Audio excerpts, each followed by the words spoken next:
Pauwi na po ako. Ito po ako napansin, isang baka. Ito po yung sila yung mapasok dito sa area namin. Kumakain po sa damo. At siyempre, kinakain na rin nila ang halaman namin. Kaya kailangan bugawin hanggat maaga.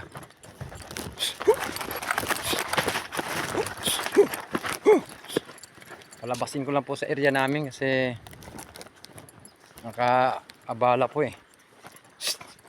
Barney?